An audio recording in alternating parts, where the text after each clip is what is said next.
Hemshchaim Beis, Volume 1, or the beginning of Discourse 29, Padav Shalom Nafshi. And we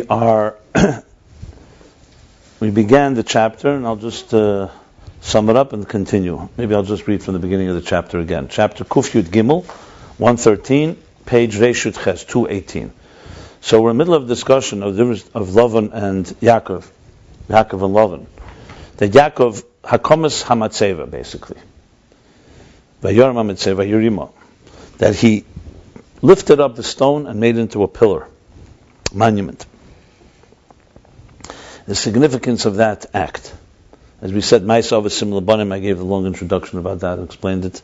Basically, Yaakov was doing that act. He was lifting up Malchus from its fallen state, the Nikuda of Malchus, as it's a spark that's concealed in Biyah, or even in Nikuda in Atzilus. Because if you remember, he said there are two interpretations what this Evan is. It's a Nikuda, which means a point, but is it a point in Atzilus being the last sphere in Atzilus that has no light of its own? And Yaakov Mamshech, he drew into it the energy of the higher spheres. That's one interpretation. And the second interpretation, which was the one really we were covering in the last few chapters, how Malchus enters in Biyah, and the avoid of that is already how the neshama gets concealed, the divine soul gets concealed in the animal soul, and all the concealment that we get distracted by Elam Hazah, by the material world, and by Parnasa things and all that. And Yaakov's avodah is to lift it up. And we spoke about the different elements what that Nekuda is. Is it faith? Is it the Rachamim Rabbi from above, God's awakening us? But the bottom line, Yaakov's avodah is to lift up that Malchus as it's concealed in Biyah. What Naveda, that means how the Neshama, the divine soul, is concealed and trapped in the hostage. Remember we said hostage, Semech Neflim. So Semech Neflim, Atar Asurim, is the idea of Yaakov's freeing the stone from Elam Hazah, from the material confines, and turning it into a matzeva. So Malchus becomes a partzuf. That's now, this chapter is going back now, I believe, to how Malchus is in Atzilus. Because that's how you lift it from how it's concealed under the garments, beneath the garments of Biyah. Now, of course, love, the antithesis of Yaakov, wants to conceal it further. He wants to block it all out. That there should be not only should it not elevate, it shouldn't even stay where it is. It should be completely concealed. No bittul. He wants. That's Lavan's challenge. So now he's continuing this story, and just to go back, okay. And what does Yaakov do? He transmits into Malchus. We spoke how first he transmits into Malchus the way it's concealed in Biyah, how it is in Atzilus. And we said even be'emes, even the bligvul, even the erpnim v'atzmi, that's even higher. Because remember, we've learned that in order to go lower, you have to go higher. In order to bring it down, spoke about the king. When the time of a simcha, he has he expresses himself even to the simple people who hear in words. They hear it in words. They don't fully understand, but they're getting a higher revelation. Because in order for the nekuda of Malchus, for the point of Malchus to become an entity, you need to reach deeper if you remember the pnimius of Radlah, not just the chitzenius of Radlah. That's a summary, more or less, what we said. Now he continues, and I won't do the opening mind, but we did that already. But the only thing that he's just continuing, he says, okay, so that was also the Shema compared to Baruch Sha'amar. I'm just, the Dal Rapsi, okay. Mm-hmm. So he brings in the Keichadib, which causes the bittul of the Nivraim. That's what Yaakov does. Now he continues, Kuf Yud Gimel. So I'll start from the beginning of the chapter. Now Pardes Erech Matzeva, as we said, he's quoting a lot from the Pardes in these chapters, Evan Sapir and so on, which of course we're getting back to. This whole thing is all part of the discussion of Levushim, garments versus containers, and ultimately that the containers become transparent channels for the energy. So he says, the Pardes Erech Matzeva, in the entry on the word matzeva, kosev ki amalchus bi yesem yichadis matferes nikra matzeva. So you see right away now he's talking already Malchus is united with the Tiferes of Atzilus. So instead, before we're talking about Malchus in Biyah, there's an Evan and he makes it a matzeva to Malchus of Atzilus. Now he's saying matzeva. When you say matzeva, it's Malchus as it unites with Tiferes. That's called a matzeva. So Malchus is the stone. When it unites with Tiferes, it becomes a pillar. Now Tiferes, of course, is also the middle rod. Remember, Malchus also goes like Das, Tiferes, Yisod, Malchus. So there's the concept of Yichud, Tiferes, and Malchus. Sometimes Yichud Zun, more specifically, is really Yichud, Tiferes, and Malchus. That's just the Kabbalistic terms. That's why it's related to Yaakov. Yaakov is the one that does it, because he's Tiferes. So he's lifting Malchus and connecting it to Tiferes. So Malchus on its own, in other words, is like, think of it as a new moon, has very little light and energy, even though it's not Atzilus and all that. And Yaakov is connecting it to Tiferes. Same thing says in Zeir, page Noyach 72b. Al pasuk va'evan hazesha sasamti matzeva. On the pasuk, Evan hazesha, on this stone that I placed as a matzeva, that I marked as a pillar. My matzeva, the haven nefila v'ukim la. What's matzeva? The Zeir says. What means the pillar? He said because there was a fall. There was a fall. Something had fallen. V'ukim la. And he lifted it. He raised it. And then what did he do next? Like the pasuk says, "V'yatzik shemen al reisha." He anointed it. He poured oil on the top of the stone. So the Zohar continues, "To have Yaakov talya milsa," because in Yaakov the thing is dependent. L'ma'avid yatir mibnei alma, to accomplish more than the regular citizens of the world, the people of the world do. So Yaakov is, in other words, achieving and transmitting and drawing down energies that the world does not on its own do that. Okay. Umavayasham, in Zeir it looks like, and he explains there, Shazayin v'Shleima Yoshev. This is the idea of Shleima sitting on his kisei, on his throne. V'tochen, v'tiken malchusei, right? Ma'id. Which means his malchus was very strongly established, very well established. What does that mean? That means that the moon was complete. The moon was reached its fulfillment. That's what the Zohar says. In other words, when it says that Shleima's kingdom was intact, his kingship was very strongly based, it means because the Giluyim were there. You had the full moon. Full moon is Malchus in its maturity. Yeah, essentially. He doesn't say the word, but he says the Zohar is alluding to the same idea. No. Yeah, but I don't know if that would be the like it says in Zohar Chelik Aleph 243a, the bottom.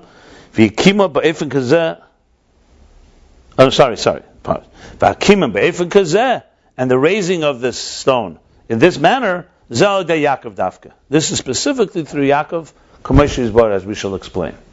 So Yaakov is the one that lifts it up to this level.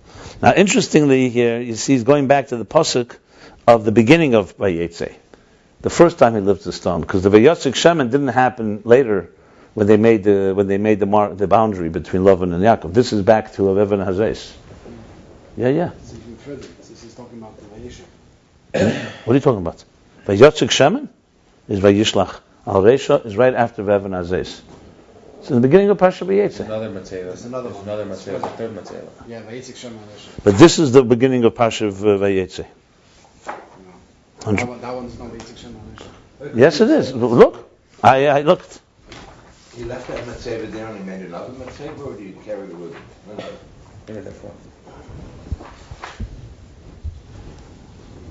This is the beginning of Vayetze, as opposed to the one at the end of with love. Where's the third one? In this Parsha now, where he goes with Yosef. Okay, but that's something that's not related here at all. You look at the beginning of Vayetze? I'll show it to you. Yeah, I'll find it. It's right in the beginning of Vayetze. It says, Vayotzik Shemen Al Reisha. Things like that. And do the three basic. Here's what everyone says: "Sheshanti Matzeva Yebesam Kim." Atitin Dia says Lach. Right? Doesn't say about the.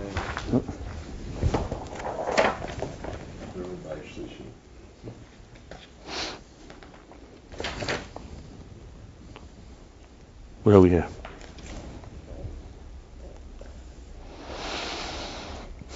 Vayitzik Shemen Al Reisha. Vayesam Matzeva Vayitzik Shemen Al Reisha. Yeah, but is he talking about that one? Yeah. For sure.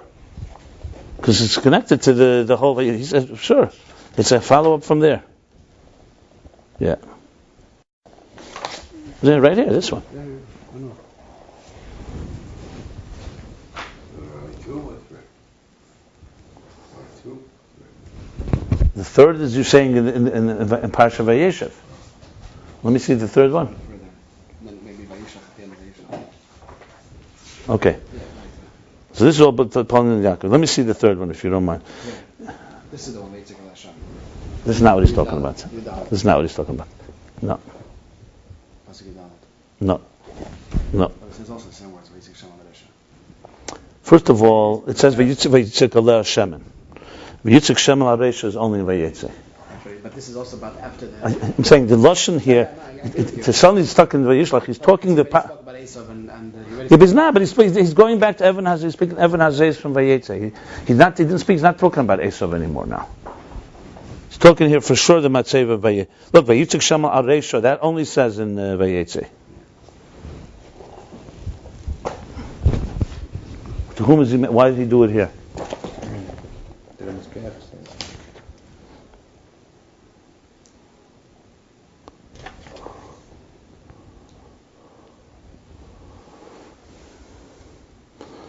Look, if you learn the Terer of every week, you know in Vayetze, all this whole thing is discussed Vayitzik and the whole Shemen.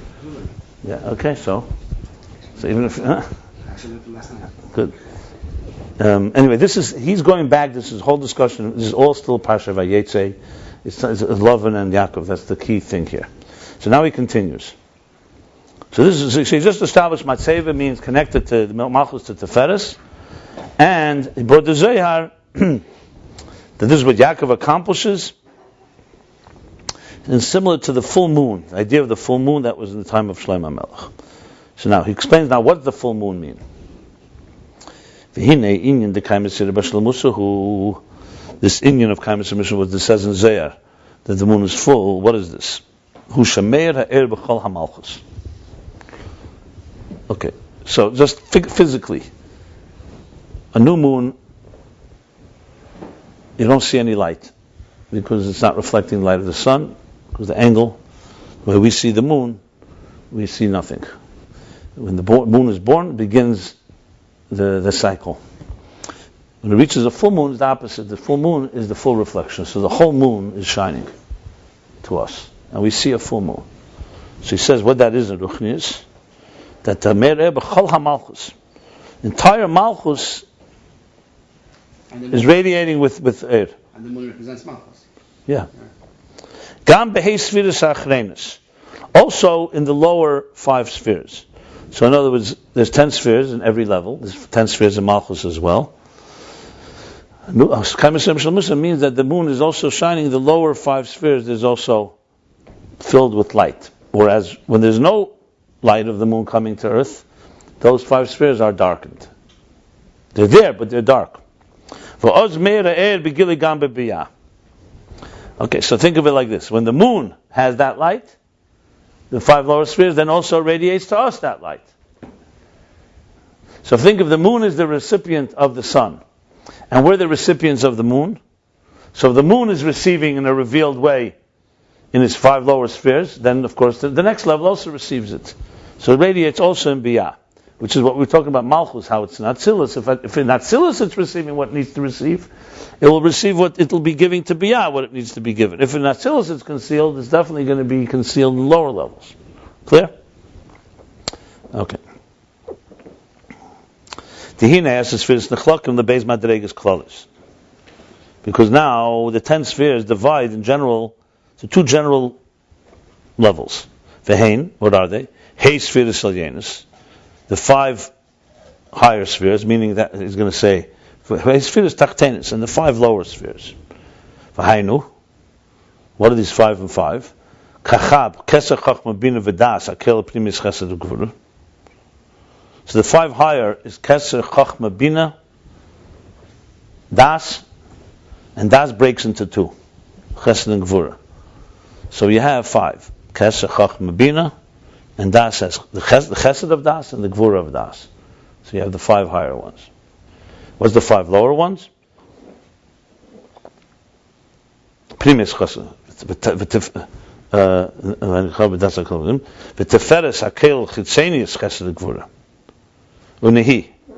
the lower one is Tiferes, which also breaks into two. It has the chitzenius of Chesed and Gvura, the outer part of Chesed and Gvura. Then you have Netzach Ched Yesod. So again, 5. The two parts of Tiferes and the Netzach Ched Yesod. Yeah, this is clearly different than usually you hear about 10 spheres, because there's 10 and not 9, 10 not 11. Here, clearly, it's not counting Malchus, because Malchus in this context is the recipient. Malchus is the Levana. So there's 10 levels higher than Malchus in this context. It really doesn't count Tiferes either. What? It really doesn't count Tiferes either. It does. He counts it as having Chesed and Gevurah. Yeah, okay, fine. No. But that's like when you count the Shvatim. Once you count Ephraim and Menashe, you don't count Yosef. You're making a very good point.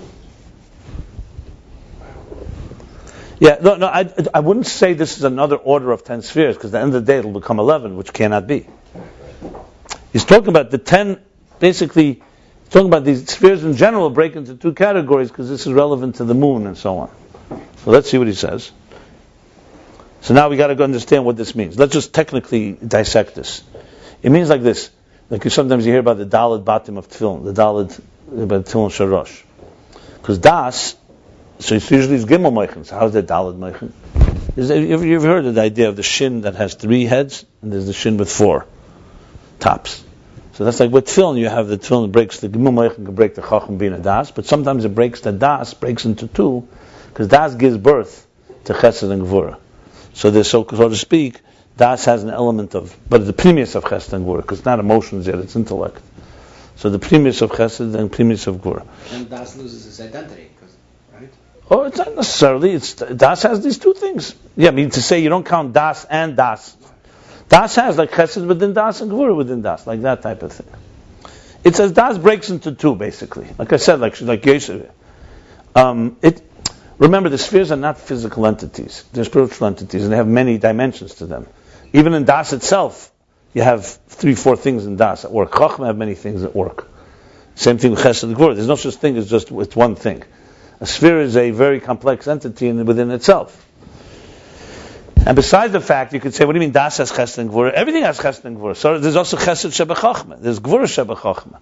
But there's something unique about Das because it gives birth to Chesed and Gvura, that it has a closer relationship to it. It doesn't really explain it here. In other places it's explained. Same thing with Tiferes. Tiferes has its own entity, but there's an element of Tiferes that is a conglomerate, that we're going to learn now, basically a fusion of Chesed and Gvura. It's the balance. Chesed says give, Gvura says withhold. Tiferes reconciles. Chesed is, let's say, white. Gvura is red. And Tiferes is beauty. It mixes the two, or blue and red, however you can see. So he goes like this. Tiferes is yellow. What? Green What sometimes. is that? This is yellow? No, Tiferes is not necessarily yellow. It says Yarek, but Yarek can mean Gel. So in a lot of places it's translated as Gel. There's different explanations of Tiferes, but Tiferes is usually rainbow more, actually. Rainbow. When all the colors equal white. Okay. So here now he's going to explain now Tiferes. What is Tiferes? He says Tiferes yesh lo shnei mitzius.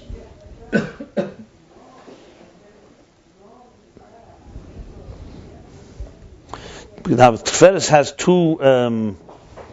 two I guess aspects, mitzius. 2 ways it manifests. 2 manifestations, I would say. Ha'echad mitzius atzma.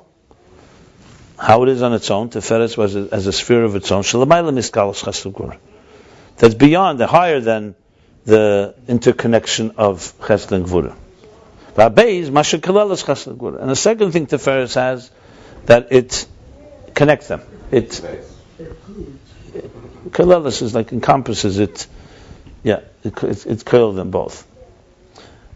It's something like, just to give a little explanation, for example, Tiferes is sometimes the machriya, right? We say like shnei ksuvim makrishim zeh, the 2 verses they contradict each other. Haba kosav ashlishi, shalom, emes. These are all features of Tiferes. So the mediator has an entity on his own. He's not just, his whole Messias is not just being a mediator. But then there's how he plays the role, where he's finding a way to reconcile between 2. So Tiferes has its own personality, and then it has its personality as it's reconciling and combining Chesed and Gvura, the right balance of it.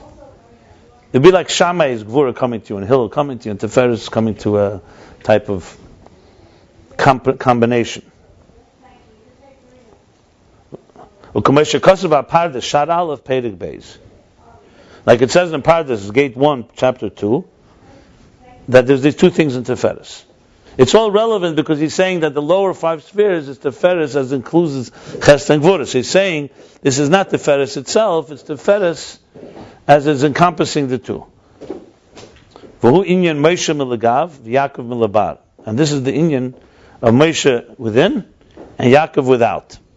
Gav, the Gav, and Labad in Aramaic, the Gav means, let's say, if you have someone inside the house, and someone outside the house would be, Lagav would be on this side, Labad that. The expression is used very often. Lagav is always more inner, like from the inside, and Labad means always, Braisa comes from that word, Braisa, that it's outside of the Mishnah. Bar. B'chutz. This is B'chutz. So what do we have? Moshe, Melagav, Yaakov, Melabad. Which means Moshe was Tiferes and Yaakov were Tiferes. Moshe was Tiferes from within, meaning Primis Tiferes. And Yaakov is Milabar, taking Tiferes and carrying it downward, meaning the Chetzenius of Chesed and Gvura. Ubederach Prat, and more specifically Zeo, Beis Hiskalus, Beis Min Hiskalus, these are two types of Hiskalus. So right now he said the first level of Tiferes is not even a Hiskalus, it's just a separate personality. Second one is where it combines Chesed and Gvura. He says in more detail there's really two types of Sheyesh b'Tiferes. That in Tiferes there's two types of Hiskalus, two types of... Let me say something about Hiskalus. Hiskalus is a very important word in Chassidus because Hiskalus is usually used in context of Hischalkus. Hischalkus means division. Hiskalus means interconnectivity. The key thing with Hiskalus that many people misunderstand, Hiskalus is not per se unity. It's not eliminating the divisions. It's not separating between entities. It's making them work together. So it's really cohesiveness, harmony within diversity is a far better word. That's Hiskalus. So one would be Yom Echad. It says there's Yom Echad, not Yom Rishon, because the only thing was dominated was godliness was around. Lifnei Tzimtzum, you can't call it Hiskalus. Lifnei Tzimtzum, before the Tzimtzum, all you could say is a oneness dominates. Then came day 2, and there was 2 was created, a split. The higher heavens, the lower heavens, the higher waters, the lower waters. Day 3, Yom Shlishi, the double good is Shalom, Achdus. Shalom and Achdus always means that everyone's involved, but it's now a reconciled situation. So in Tohu is the classic world of Ischalkus. 10 spheres, 10 oirs, 10 energies, 10 containers. There's no... Right, so it's like, think of it like the organs in the body, they're all intact, but they don't communicate with each other. Then in Iskalus is you have their distinctions, but you have now a captain of the ship, a director, a choreographer that tells everybody, here's your role, work together. Perfect Iskalus is actually the ecosystem, the human system. A healthy body is a perfect example of Iskalus. Nature is a perfect example of Iskalus. So you really have like 3 stages. There's Echad, or Yochid even you could say, oneness, division, Hischalkus, then Hiskalus. In the spheres, it works Chesed is like 1, Gvura is divider, Gvura is breaks things down. And Tiferes is the uniter. That's why you'll find this principle everywhere. Chodesh Nisan is Chesed, Ir is Gvura, Sivan is Tiferes. Tiferes is that mountain Torah. So in Sivan, in Nisan, you have the Giluyim, miracles. They come from above. It's like in Ir is the work Mamatlamai, like Gvura. Step by step, you count every day Sfira, details. Comes the 50th day and unites it all. Mountain Torah is like a shalom that makes shalom between heaven and earth. You'll have this principle everywhere, in the days, in the years, in the months. Always these numbers, 1, 2, 3. A lot of it in the Rebbe Sichos you see always. There's 3 steps in every process. In our relationships also is this way. You're born as an individual. You develop yourself till you're separate from others, and then comes a point where a person comes to marriage, and you have 2 people, distinct entities, become one. So you have the idea of, they're right, it's the same idea. So now he's going back. So he says that in the Iskalus itself there's 2 types. Yesh bitves. Echad Iskalus the Chesed Gvura sheneis in Mokim Zelazeh. One is a Iskalus Chesed Gvura where they tolerate each other. They leave room for one another. They leave room for one another, which means they only tolerate each other, but they don't become one. Tolerance doesn't mean oneness. Doesn't mean total coordination. It's better than machlekes, and it's better than just two separate entities that don't communicate. But here, there's tolerance. There's a leaving room. Beis is a deeper iskalush, that they actually receive from one another. To the point that you cannot even find where's the beginning, where's the top, and where's the bottom, where's the head, and where's the end. Like, for example, someone say a body. Of course, yes, the ratios here, the regulars down here. But if you really think about it, someone say, what's the most important part? It depends. God forbid, an affection in the toe can affect the whole body in the worst possible way. In other words, there's a certain iskalus where it becomes everything. You don't say you're a sum of parts. You're one entity that's made up of parts. So the oneness is dominant, the iskalus. So that's where there's ratio. So the organs in the body don't just tolerate each other. They don't just leave room for another, they actually work with each other. Each one gives to the other, each one receives from the other. That's in a healthy balance. If the world was this way, that's Mashiach, by the way. Harmony within diversity. Oz epech kalam imsafa brura. You have all the nations, you have all the distinctions, but everybody's playing their role, they all give and take from each other. It sounds so beautiful. Why can't we figure that out? Global economy, everybody will be buying stuff from each other. Okay, but why can't it spill over a few more steps?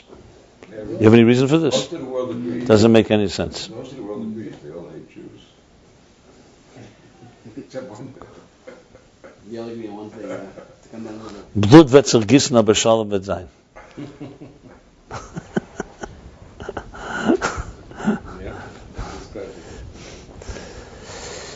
Blood will spill, but peace there will reign.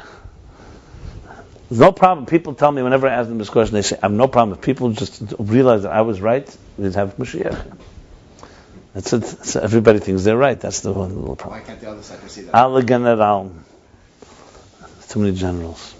I read in the Sikh of Friedrich Rebbe recently, Tafshin, he says that there are armies where even the generals, he says the problem today is that soldiers think they're generals.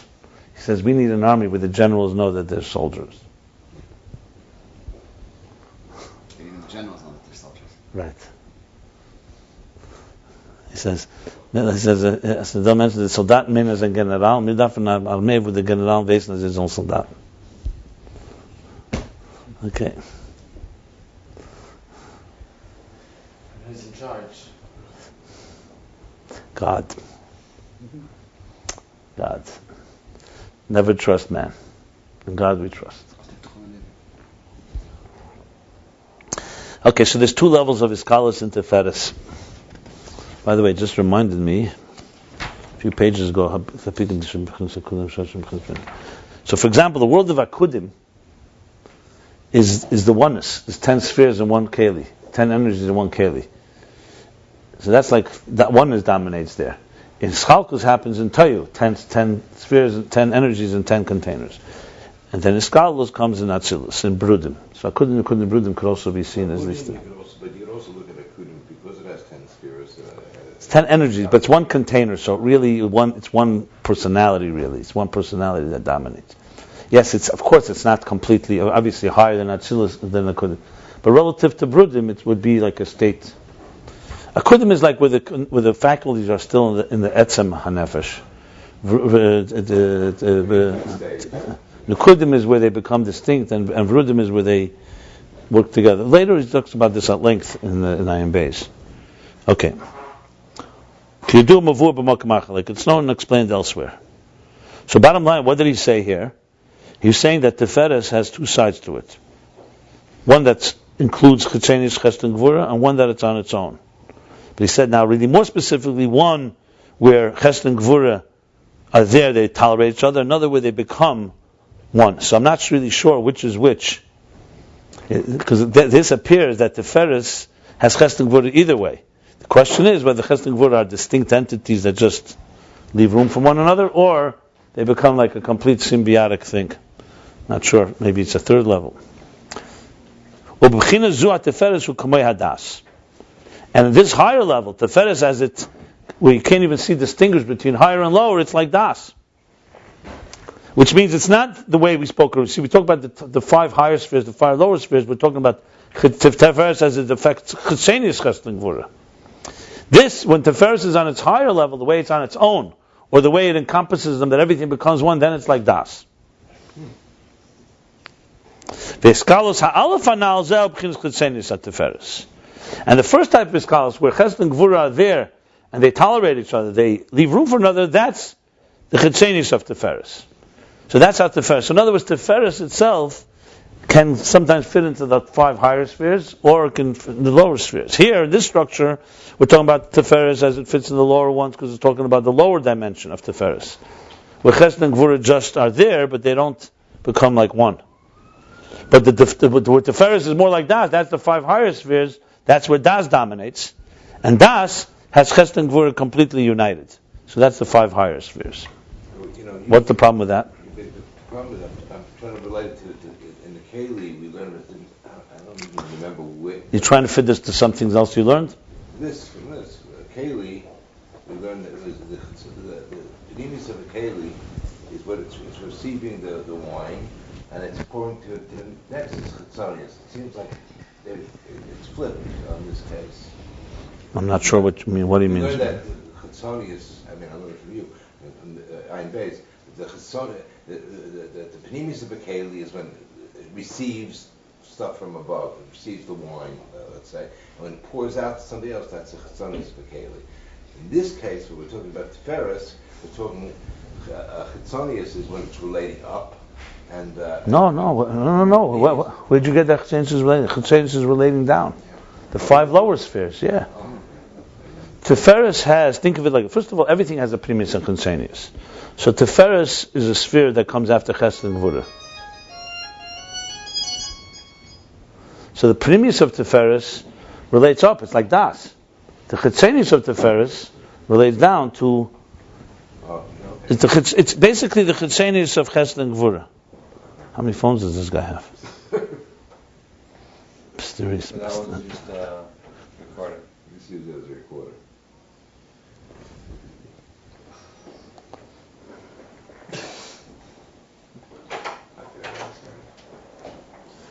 Okay. Sheis for Salyanis and this answer is Tachtenis. Fine. He's just explaining, he wants to really explain the moon is made up of these 2 elements. The moon has the Malchus has the 5 higher spheres, has the 5 lower spheres. We'll see where it's going now.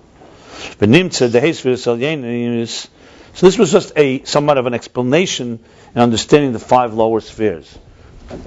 And the 5 higher spheres is Das, that encompasses the pneumis of Chesed and Gvura. And the 5 lower spheres is Tiferes, encompassing the Chetzenius of Chesed and Gvura.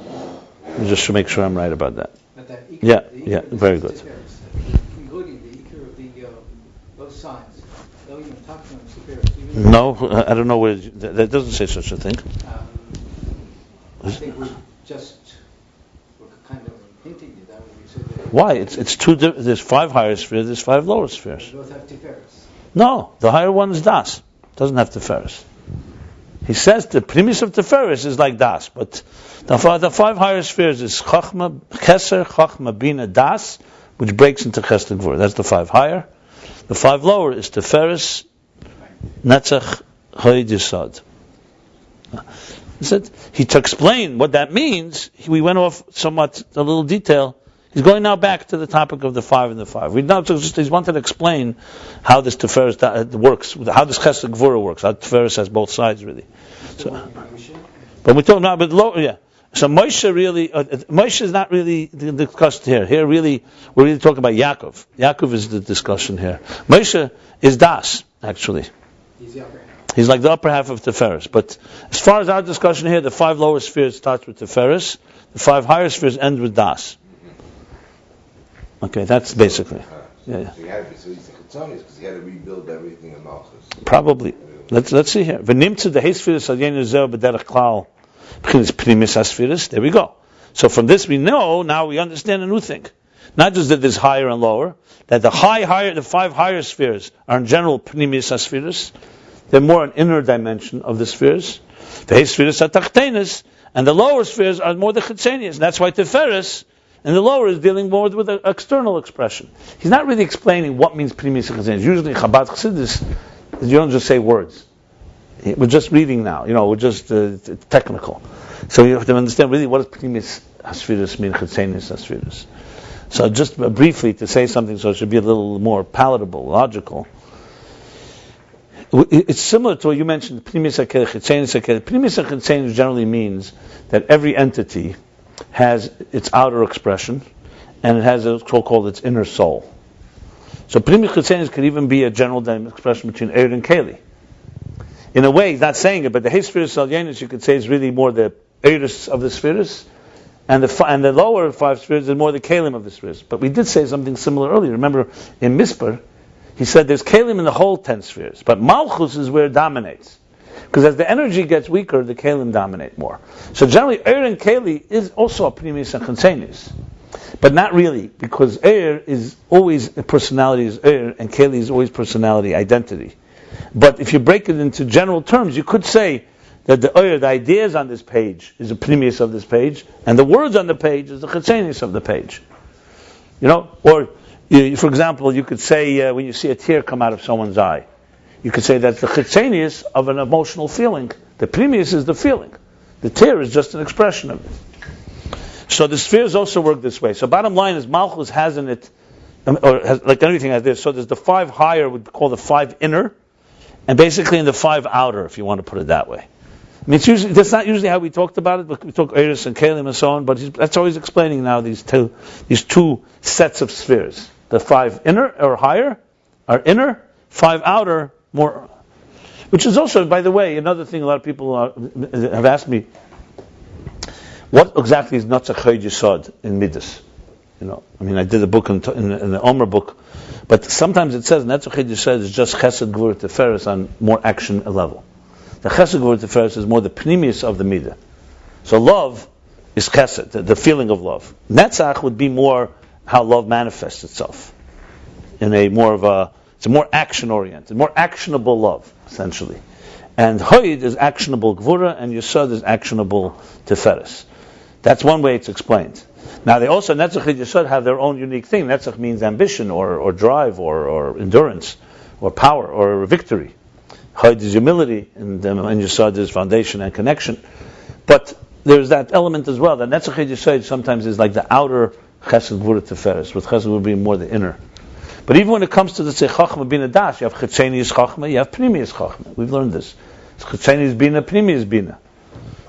So it's always important to know that every level always has an outer and an inner. Fine. Now it goes on. Kashem shares Beis Madregas Ela Be'eses B'chlal. Just like we have these 2 dimensions, an inner and an outer, 5 higher, 5 lower, 5 inner, 5 outer. All the Esses spheres, every sphere itself, Kamei Kain, Hu B'chol Sphira B'frat. Same thing. Every sphere has what I just said, 2 dimensions.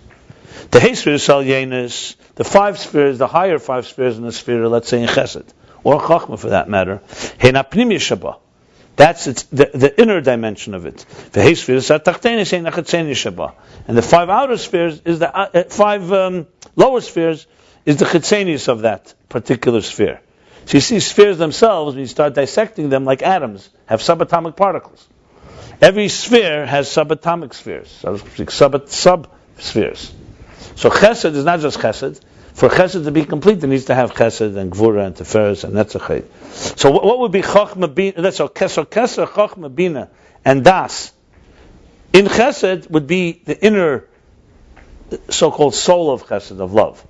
And Teferes, Netzach, Yisod, with Teferes breaking into 2 and Das breaking into 2, is so-called the outer dimension of love. So if you looked at love and looked at it, you'd see its outer expression, you'd see its inner soul. That's how he's saying. So every sphere has these 2 dimensions. Look, he's breaking further down the whole spirit thing. So really getting into, it's becoming true DNA. Like string theory a little. Yeah, no, it's beautiful because it breaks even further, and you really break it down. You actually can break it down to every act a person does. Every one type of our behavior, every feeling we have, is a mixture of Chesed, Gvura, Teferes, Netzach, Yisod, Malchus. I mean, as I said, the Sphere Semer book I did, I laid out what they are, the first step, meaning the Gvura Shebechesed, the Tiferes Shebechesed, and so on. But if you really break it down, you could have a complete map of a human being's, a spiritual genome of the whole psyche of a human being. And literally you can know every time you do something, you can identify where is it coming from. It doesn't mean healthy or not healthy is another story. But we all have all these things. In other words, is our chesed missing Gvura, Tiferes, Netzach, Yisod, Malchus? How strong is it? And this can be in Klip or in Kedusha, either way. But you can really break it down. Like you see, you can almost like say, if someone says to you, here's the problems I'm dealing with. And someone who understands this will say, the problems you're dealing with, this is basically your Netzach of your Hoid, of your Tiferes is weak. And we need to give you a vitamin. Because when you break it down, that's when you heal. You can't just say, my life isn't working, or something, I have a problem. Let's find where it is. Is it here or is it there? So it's mamish like the Rambam says, Cheli HaNefesh, Cheli HaGuf, just like there's medicine that diagnoses or deals with localized issues on a physical level, the same thing is spiritually. It's localized. It's not just a general problem. You can identify, and you can see it many times. You could see it, if you study it, you can realize where is the strength, where is the weakness. So this issue, this discussion here is extremely relevant, because you really want to be able to identify where a person's issues are, and where the strengths and weaknesses and so on. So it would be great to map out, if you could have a map, what do you look like on this sphere picture? Let's say we'll take you, we'll make a sphere, the same thing, what the spheres look like. And then, of course, there's Atzilus where it's a perfection, and then how it comes a distortion. So imagine. Meter is healthier? No, we'll make it even with, you can make it with colors and sizes. So if your chesed is like far too disproportionate to Gvura, so the chesed will be big, and your Gvura will be like that, or the opposite. And then you have different shapes. The chesed, is it a perfect circle, is it crooked? You can have a very interesting images. What do they call them? Archetypes. Diagrams. Yeah, that would be nice, huh? So here, Dr. Lang, here's your profile, your spiritual profile. That would be cool. You're going to send them to go to the mikvah, No, and then you look of what do we work on?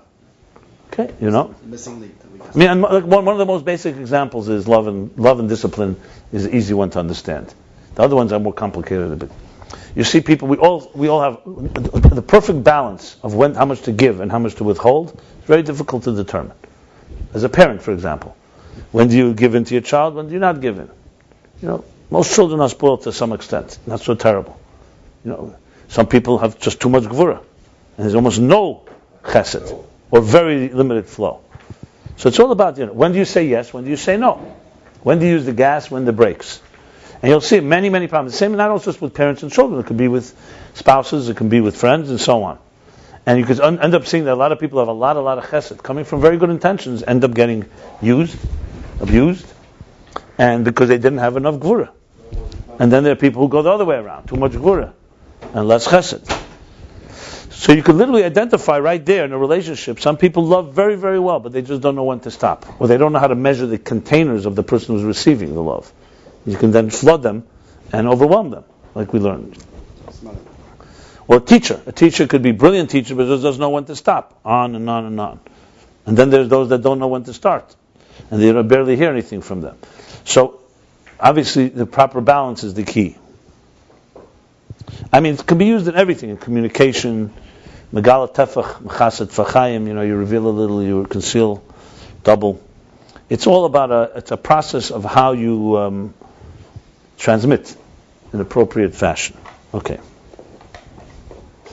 So now we said in every sphere is also. Well, Kamoy now he's going back. This is all an explanation to understand Kaimasir Bashlomus. He wants to understand what means a full moon. When we say full moon, we just look up in the sky, it's a full moon. Great. Full moon is a lot more than that. Full moon is going to say now, of course, that the lower 5, the outer, are illuminated. So same thing, Malchus breaks down into the 5 higher spheres. That's the pnimius of Malchus. And the 5 lower spheres. Interesting, he says b'derech klal on the lower ones. On the higher he says it's pnimius. The lower ones he says in general it's chitzenius, which means that sometimes the lower can also not be just a little everything is bedirk. It's unbelievable. Doesn't leave any stone unturned, this Rebbe. Yeah, he's relentless. Relentless pursuit of perfection. He does not lass nicht up. This is the beginning, my friend. We're just beginning to get into the ocean. He didn't write it. Why are you saying everything he did? He did write every word here. I thought the Manichem wrote this, no? No, this is Ksaviyat Kodshe. This is Guf Savet Kedesh of the Rebbe Rashab. Not one Hanochi, everything he wrote. He wrote not only that, 4 times he edited No, this. it's not what they heard on Shabbos and then they... No. And then they wrote it. No, that was Torah Shalom. No, I understand. This is Mama's Guf Savet Kedesh. They have it in the He wrote Rebbe. it before he said it, no? Yeah. And then when he said it, he wrote, everything is written here. There's very few Mamorim from the Rebbe Rashab that we don't have from him. So all the Rabbeim wrote everything that they said. There's only a few times that we don't have what they wrote. And sometimes they didn't write, but very rare. The Rebbe is the other way around. The Rebbe spoke primarily and wrote very little. Sichos, that is, a Mamorim. He edited, but here's this is Mamish word for word, literally. Yeah. You're learning here that the Rebbe wrote it for you, Ramesh. You understand? He sat with his quill and word. Here's a picture. Here, look at the image here. Look in the back. This is Ksaviyat Kodshe. This is the picture. Look at the page, the back of the page. This is it. Ballpark pen? Yeah. It wasn't he used the ink and quill. I saw the Ksaviyat. Ink every time. Yeah. No, that's how they're the best writing that way. It's very precise writing. If you do it well, it's better than a pen. I don't know how to do it, but once you master it, it's very, very good. Is that Interesting thing. I just was Friedrich Rebbe also in Quill.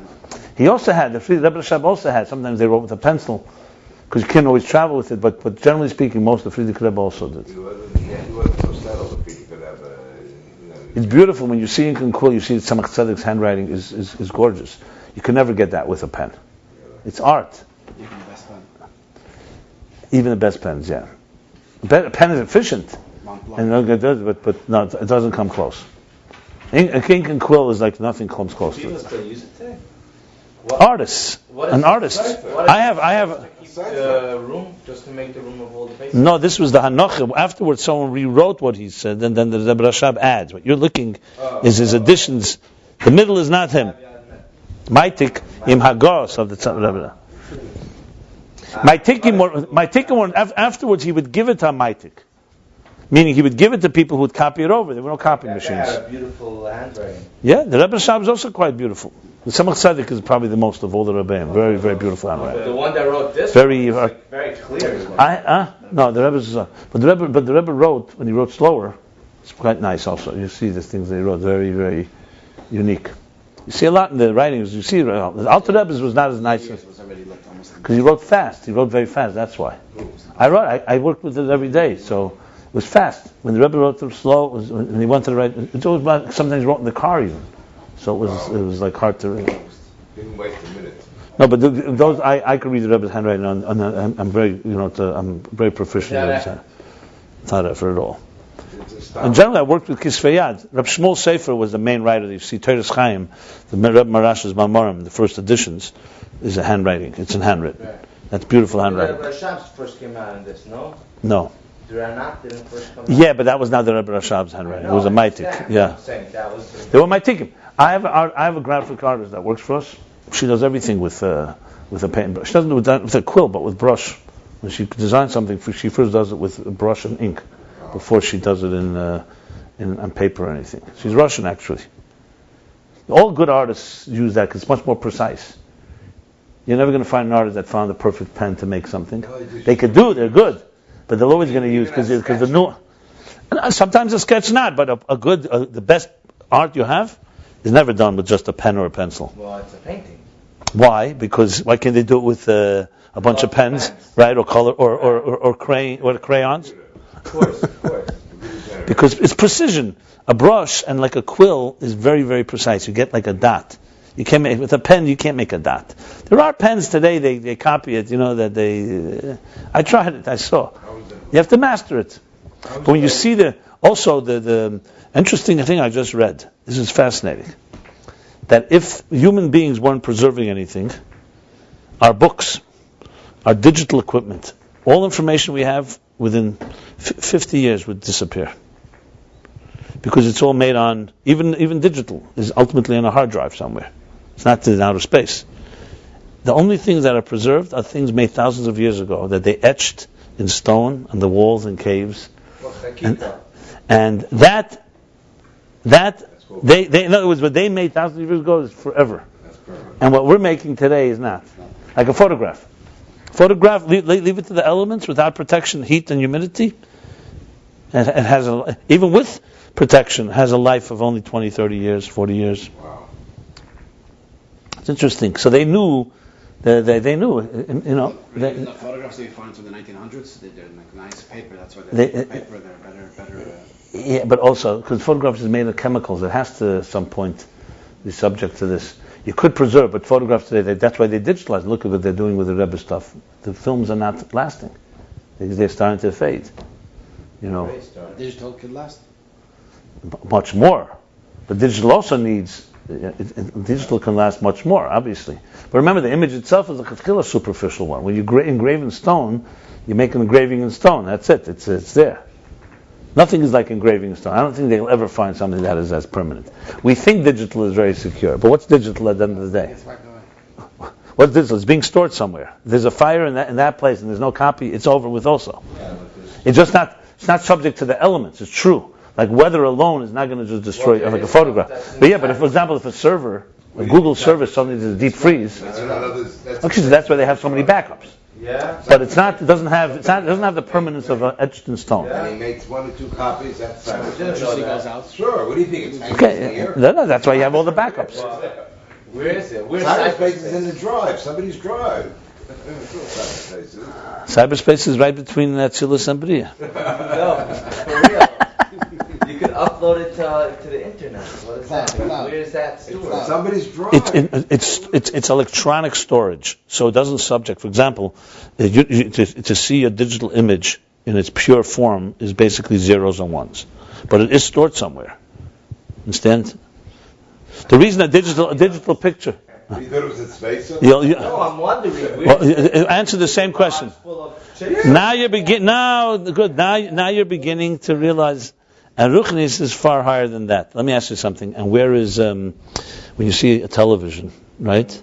Look, you see my image in the screen there. Am I in there? Am I inside there? Why is every movement I make? Look, I do this. Automatic magic. Look. Huh? No. So how is it getting from here to there? Tell me. That's what. No one. Huh? Reflecting. What reflecting? What do you tell me reflecting? What does that mean? The camera is not a mirror. But listen, you could be 1,000,000 miles away and watch an event as if it's happening right in your living room. How is this possible? Yeah, and how do you send the fax? I'm saying it's great. So I'm just saying to you, you have to start thinking differently. It's not an image is being sent. An image is being translated into another form that is then being translated back to you in a shape. That's what's happening. When you see me, the same thing is happening. You see a reflection of light on my face, and that bounces back to you. But it's complicated. People don't know exactly how it works. It's very, very. These are mysteries. This is when you start thinking like this. This is how you start realizing the Chassidus. That's how Ruchnius is. It's not physical. You have to learn how things turn from one entity. That's why I use very often the example of a seed. How from a second of conception, husband and wife are together, an egg is fertilized, and then this will suddenly pop out to these crazy creatures like us looking here, sitting here. Explain to me how that happened. It's not so sudden. Who cares? Who cares how long it takes? It's not time. And 9 months is pretty fast. I'd like to see you do this in 9 months. Try to create the life in 9 months. In 9 million years you wouldn't be able to. No, all of us. So it's a mystery. How does something like what? What, an egg, a seed, planted? I mean, what? And how, suddenly, it doesn't. We don't understand it. The only way you can understand is that you understand different life forms, so to speak. You have to understand different languages. It's not all the same level. If it's all the same level, there's no way that this table is going to turn into an apple. It just doesn't happen. This table is not going to turn into anything for that matter. So you have to understand what happens if you find out that the table has within it a different forces. Those forces could turn into something. I mean, it's all about understanding different states of being, basically. And more spiritual states are far more sublime. Electricity. I just saw the Rebbe writes to Shazar, very beautiful example for Yitzhak Kislev. Yitzhak Kislev that year, I think it was, what year was it? They first brought electricity to Kfar Chabad. What's so funny? There was once a time there was no electricity, my friend. In the 50s. Everywhere, yeah. And here in the 1850s there was no electricity. So what? What's 100 years? But they didn't have it in the 50s. No, it was nothing. It was a little far. Right. And when they brought electricity, so the first time they used electricity was the Farbrengens of Yitzhak Kislev that year. So the Rebbe writes to Shazar an example. He says that electricity is chassidus. What's chassidus? He says electricity doesn't come to add anything new. It's there already, but then suddenly you see it express itself in light and in energy. He says that's what chassidus is. It comes and infuses something that's there already with a deeper light that was there, but you can't see it. The electricity you can't see. Yeah. So let's continue here. Weiter gegangen. So that's concerns. B'derech klal concerns. The Ayin, the kaimes yira b'shlemusa. Now we're going to understand kaimes yira b'shlemusa, which means the moon reaches completion, reaches fulfillment. Now the light should be in the outer dimension of Malchus, which is the outer dimension, which is the lower five spheres, like it is in the Pnimiyas.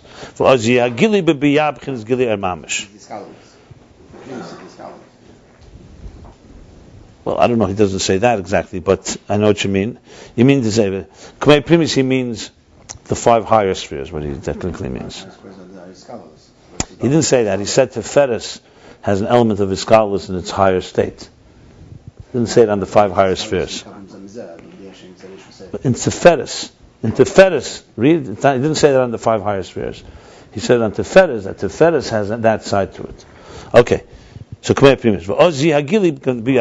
as we said, if Malchus is filled up with more energy and light, then the Gili and Biyah automatically will be Gili Mamish. You'll have a revelation. Now we may need help here with the astronomy of this. This is the example like the moon. He's actually talking about the moon itself. We know that the moon divides into two halves. It's two halves of the moon, called the dark side of the moon, the light side of the moon. Chetze Elyon, the higher side of the moon, doesn't mean you're high necessarily physically. It means Chetze Elyon, shekeneged hashemesh, the side of the moon that faces the sun. Usheme'eda tamid mashemesh, and it's always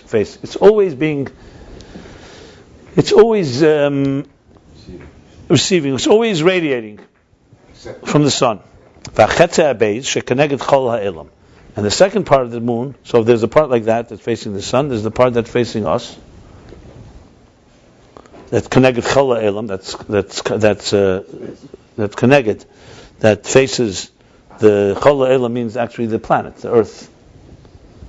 Chol doesn't mean this. Chol means the body, the planet, the sphere in this case. I know chol means usually a hole, but could be space. The space of Earth. Okay, fine, but it means to say where the space that Earth occupies. Let's put it this way. Chol elam sometimes is an expression just for the planet Earth, right? I mean, or you're talking about the space where the planet Earth is there. It's like the emptiness, the vast emptiness. But what emptiness is there? We're talking about a planet. It's facing Earth. What emptiness? What that's not facing it. There's the dark side of the. No, but we're talking about chol elam. We know the moon. Yeah, 1 second. It's facing, bottom line, it's facing Earth. 1 second.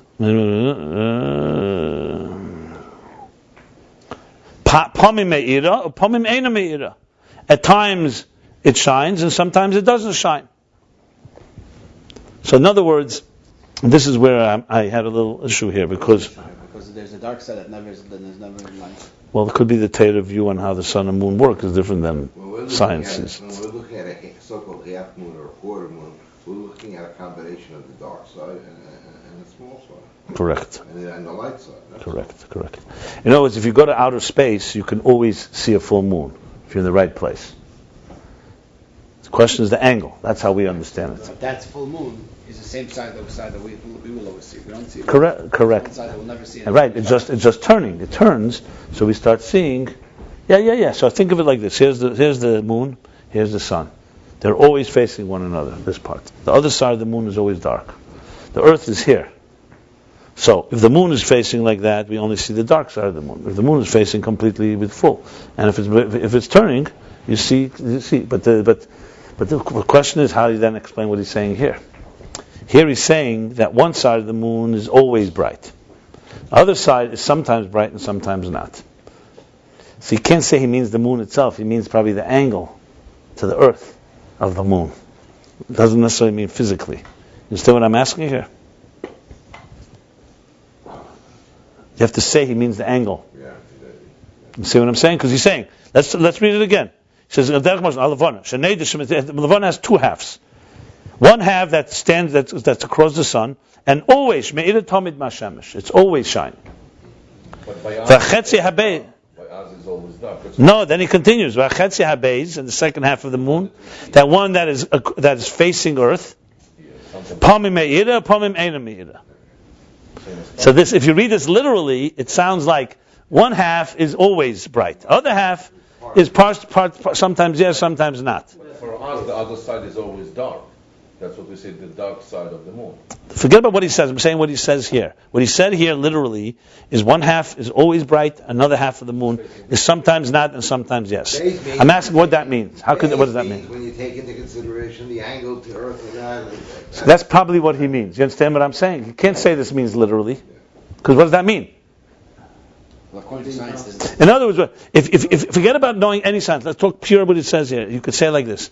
You see the moon, sometimes you see it in phases. Those phases is only the second half of the moon. They go through phases. The other side that's always shining, we never see. That's what it looks like here. Is that accurate? How do you explain this? How does it work? What's the problem? The problem is this: it's all a reflection of the sun. How could so the side that is always reflecting the sun, we never see. How does the other side? Okay. Did you just read what we did? We just read something. He said one half of the moon is always radiant. The other half of the moon that's facing Earth is sometimes radiant, sometimes not. What does that mean to you? When you take into consideration the angle. Right. Okay, but that's not what he said here. Here, if you read this literally, how does the moon work in general? Why do we sometimes see? That's the whole point. In science, you have one way, and it could be that in Torah is a different way. And this may not be the way he's. The language here is not angle. If you ask literally, I agree that's the way to explain it. We once asked the Rebbe once said by Farbrengen, how do we say this? The moon is full. Sometimes it's not full. It's always full. And the fact that it's radiating to us, because we're blind, so we don't see how it's full. The Rebbe said, but the whole moon was created l'hayir ala aretz. The whole purpose of the moon was to radiate the earth. So it's only relevant. It's not who cares whether the moon is full or not. It's only relevant what the moon is doing to earth, because that's the purpose of the moon. So in that context, you could say that's what he means. I'm just saying, literally, it doesn't. See, the language here. And the second one is Chatzonius. Obviously. And then that's easy to understand. But he's using the muscle to explain the ruchnius. How will you translate even with the angle? I mean, even with the angle, What one half is still affects- we have full. No, in other words, he's saying is that in its context of its angle to the earth. Will be 3/4 full. No. The angle to the earth sometimes it shows, sometimes it doesn't shine. That's what the second half means. It doesn't mean the physical second half of the moon. Because if it shines, the moon is always half right, half not. It's only the angle. So what does he mean here? He can't say he means that the dark side sometimes is bright and sometimes less bright. If you say if he means that, then he could. Technically, it sounds like that, but it sounds better that he probably means the angle. So in other words, even let's put it this way: the side that's complete, even when we see the first quarter, there's still a part of the sun that's the moon that's always shining, except we don't see it. It's always dark. And also shining. Which half? It depends which half. Anyway. For us, is the Chatzonius. We're not communicating here. There's always a Okay. So you have to say what you heard. You have to say it means angle, right? Is that what you're saying? Is there another way to interpret it?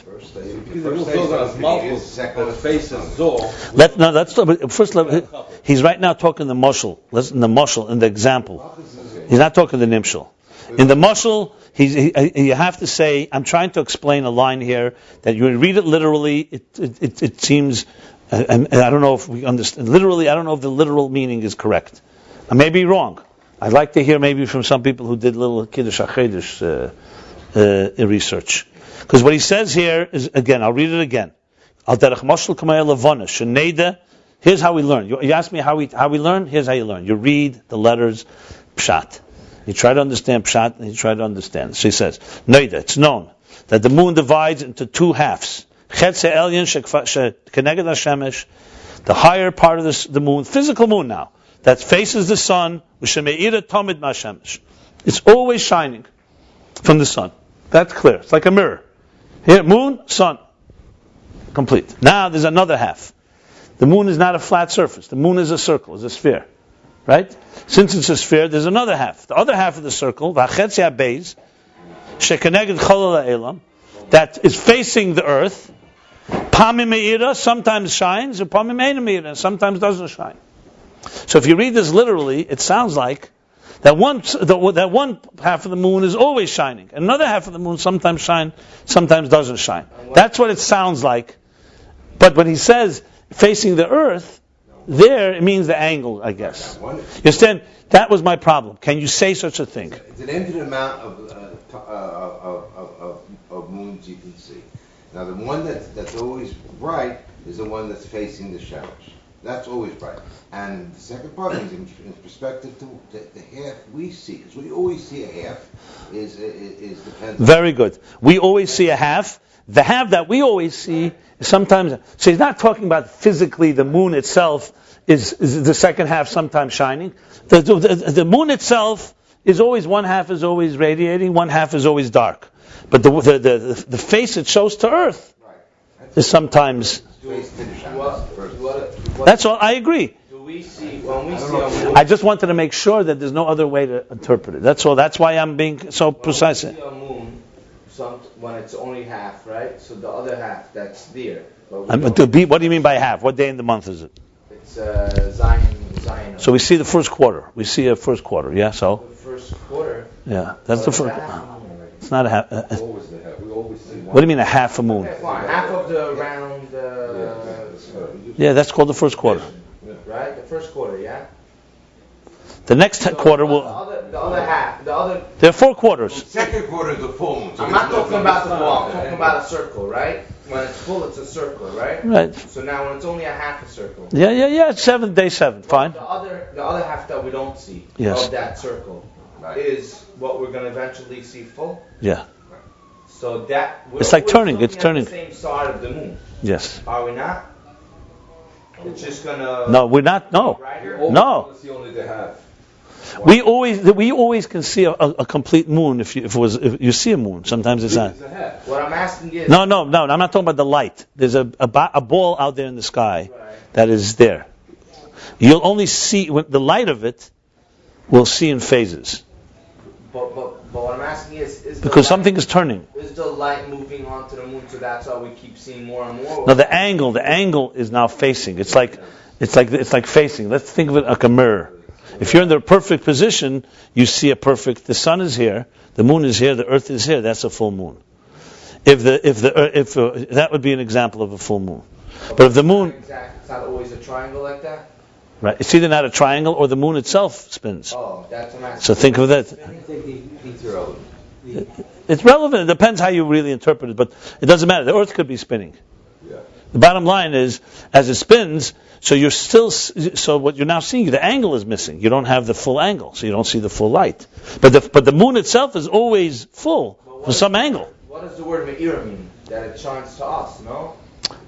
No, so he said no. So what he's saying is no. The face of the moon toward the sun is always complete. You're just not there to see it. Right. So that's always shining. That's one side. Then the face of the moon to us, sometimes we see, sometimes we don't see. That's what he's saying. What's an eclipse? When the moon is exactly between sun and earth. Yeah. But then it's total eclipse. Yeah. It's always on the Tetzvav. It's always on the 15th of the month, by the way. What? It's always on the 15th of the month, an eclipse, for this but reason. it's not like a real eclipse one, which total eclipse. Total eclipse is like this. No, you can have a total eclipse. Why can't you have a total eclipse? No, I think total eclipse happens one What's that, a total eclipse of the sun or of the moon? of the moon. sun. There is the eclipse of the sun. It's a different story. Yeah. The eclipse of the moon is always on the 15th of the month. What's an eclipse of the moon? The sun, the earth is here, the sun is here, and the moon is here. Yeah, right. The earth blocks the rays of the sun.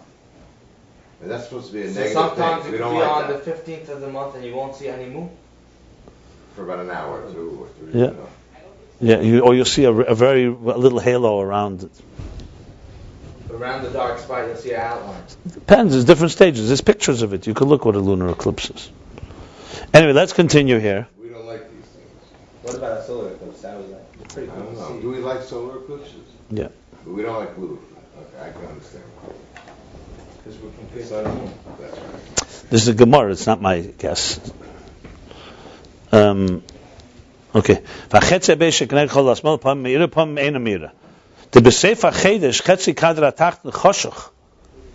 at the end of the month,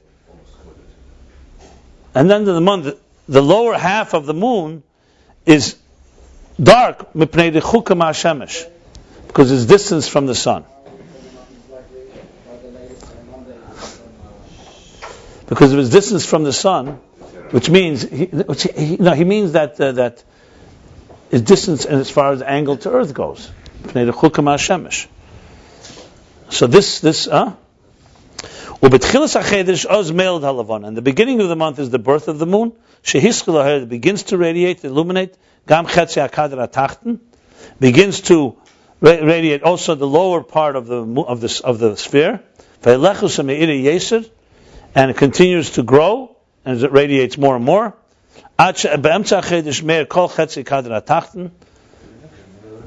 Until middle of the month, that the entire bottom of the lower half of the moon is radiating. That's called a full moon. So again, he's not saying that the physical moon is this way. He's saying that the angle toward us is completely radiating. That's what you have to say he means here. Even though it's not, the language does not sound that way at all. It's being forced based on our understanding of science. That's why. They knew that science. They knew that stuff. Wait a minute. So it's obviously into the science. So. Don't rub me with this stuff. The science of Torah regarding the movement of the planets and the moon is very different than the understanding of science today. No, but the Rambam. It's very different. Not so simple as you think. Yeah. Well, we believe that the Earth doesn't move. It's not spinning? Spinning perhaps, but definitely not orbiting around the sun. That the sun goes around the Earth. There's all kinds of letters from the Rebbe on this. This is not common science today. I'm told That's your explanation, but science sees that it's not so uncommon. I understand that when they calculate. You're talking to Lubavitchers or scientists? I'm talking. Just let me finish my statement. I'm saying the calculation of orbit. When they send rockets or things like that, they calculate both by the Earth going around the sun and the sun going around the Earth in order to check their calculation. I think what you're saying is fantasy. Huh? I think you're speaking fantasies. No, this came from. This is not my own. Did you heard from a Lubavitcher or from a scientist? They say the Earth revolves around the Earth. Science laughs at this. I don't think they do. You say you The can put anything in calculations, the they check one calculation with the other calculation.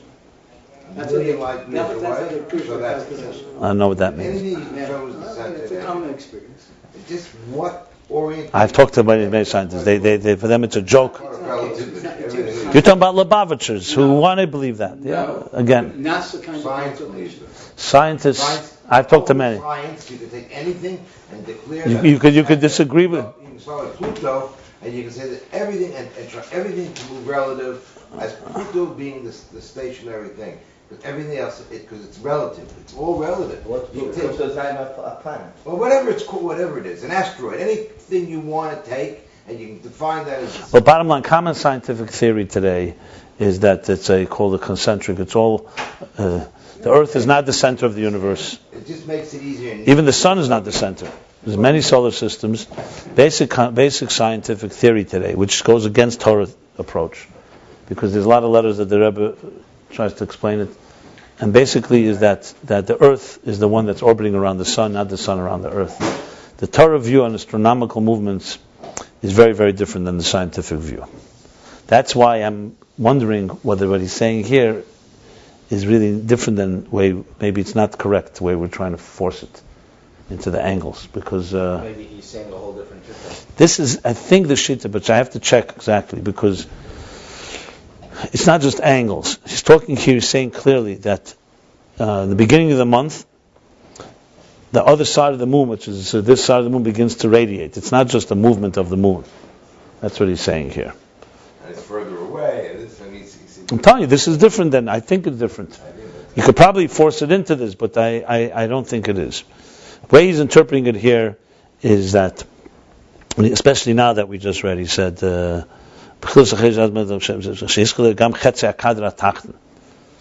also the other side of the moon, meaning that the side of the moon that faces us also begins to shine. So you could say that means the angle begins to reach us. Fine. Then he says it continues to grow till the middle of the month when the whole lower part of the moon shines. So does he mean the moon, or does he mean the angle of the moon to us? From the literal interpretation, it sounds like the moon is shining. It sounds like, literally, that when the full moon means that now the dark side that is always dark is now shining. Sometimes dark, right? That the dark side has become now a shining side. And I think, according to modern science, that would not be the case. The way to be the case would be the dark side is always the dark side. The light side is always the bright side. The only difference is it turns. How much do we see? And it's an angle. Because the problem is, and the nimshal is going to be the problem. Because what happens with the hay spheres, the lower spheres, what does it mean? Like, let's read now the moral of this. The example a bit above, the hay spheres are the sheinish law, me'irim tomid b'pchinazah. The 5 higher spheres in Malchus are always radiating from Zah. Okay? In other words, the higher part of Malchus is always bright. And that level is higher than manifest in Biyah. However, Malchus, as it dresses and clothes and extends into Biyah, are like the 5 lower spheres Shabbat within Malchus, like the lower half of the moon, Shabbalavana, in the moon, Shekeneged Chol Ha'elam, that faces the earth. And just like in the moon, just like the moon, this part of the moon does not shine, does not illuminate completely, only in mid-month, only in the middle of the month. The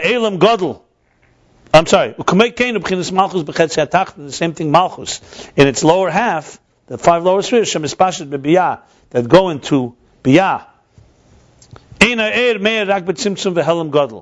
The energy only radiates in a very concentrated, very contracted, concealed, and hidden way. Very strong tzimtzum and helam. Only the outer and the external part of it.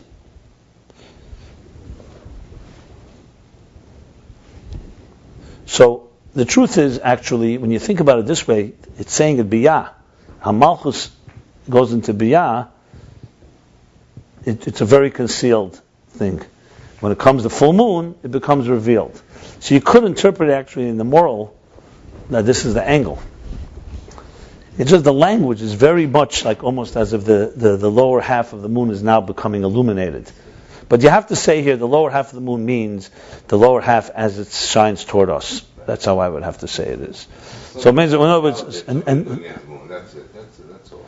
So when we see the dark, so bottom line, what it comes down to this: when we see a full moon, Malchus is then being filled up with energy. The Malchus that's within existence. The Malchus that faces Earth, which means the Malchus that's within existence, is now shining. When we don't see the moon, only the Malchus that faces Atzilus, that faces the sun, Zah, is shining. That's basically how it works. That's how I would say. So full moon expresses how Malchus is reflecting the sun, even in this, and the rest of the time. Specifically for us. So Chetzenis HaMalchus basically is usually dark, and then by the full moon it gets bright. Okay. No, it's on its mouth. It varies. Fine, you could interpret it this way. Okay, so all this back and forth, I was just trying to see the words here. It's all about the angle toward us. Fine. The gam shemachaya kol ha'ilmes. Even though this malchus energizes and sustains all the worlds, the energy comes only in an external way. Because it doesn't radiate there, the air does not radiate there in an internalized way. And what's then therefore the full moon? Means that all the 10 spheres of Malchus are radiating, are illuminating. It's also the 5 lower spheres. Are illuminating and shining, glowing. Mamish Gili Er, literally a revelation. Not like its usual concealed. Actually, it works very well, because bottom line is there's a part of the moon, which is part of Malchus, that's facing Atzilus. Faces Zav Atzilus. That's always Pnimius, like he said, that's internal. It's always has revelation. Then there's Malchus as it manifests in Biyah. That means how Malchus faces us. It varies. It's almost like, you could say it's like this, like a student, like I told you, there's a student of a teacher who's teaching lower students. So the teacher is the sun, the first student is the moon, then there's us, the next level recipient. When the student is facing his teacher, he's learning. The student can't hear this. The lower level student, the third level can't, because he's now listening to his teacher. I did the Torah Lemivli. He's busy receiving. That part of that's Malchus, Pnimius Malchus. That part is always receiving from the sun. It's always illuminated. We are not. Then that student turns around and turns to us and starts explaining to us. A little would be the beginning, right? The full moon. He's a full explanation. So now we're getting the transmission all the way that he's been getting all the time. We're getting it sometimes. So this part, how Malchus faces Biyah, how it manifests in Biyah, sometimes it's concealed, sometimes more revealed, sometimes it's a full moon. When it's a full moon, it's getting all the 10 spheres. A translator, yeah. No, but according to your mashal, when the translator turns around, he's not getting it. No, but he's always illuminated. Correct. Yeah, because he's always connected. Yeah. That's fine. That was why I was being medayik in the Lashenis here. It's correct, it's true. But that part doesn't work in the Nimshal.